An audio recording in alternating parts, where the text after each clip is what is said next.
थिएन हेर्नुहोस् है साथीहरू हाम्रो त्यही 2 बजे खाजा खाने टाइम भयो यी कस्तो छ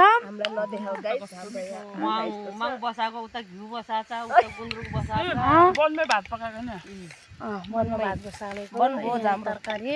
4 जनाको भात हजुर हो भाइ रह्यो यी मेरो यहाँ छ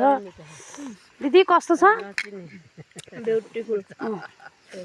मिठो हुन्छ यो चस्मा लाएर फेरि तपाईँहरूले केही नभन्नु है साथीहरू यो चस्मा फेरि सेपको लागि हो क्या यो अब यहाँ उनियो छ ठ्याक्क आँखामा घोच्यो भने हामीले फेरि फुकालेर बसेको हो कि चस्मा त्यही भएर लु खानु त कस्तो रहेछ कस्तो मिठो मिठो यसरी मिठो गुन्द्रुक र भात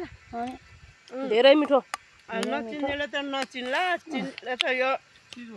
कहाँ हो भने अर्ग्यानिक जुकेको पाखामा खान आएको हामी त यहीँ पकाएर खाएको घिउ भात खाने भए आउनुहोस् गाइस यसरी मिठो हुँदो रहेछ पकाएको खानु गयो माइला खाने हाम्रो त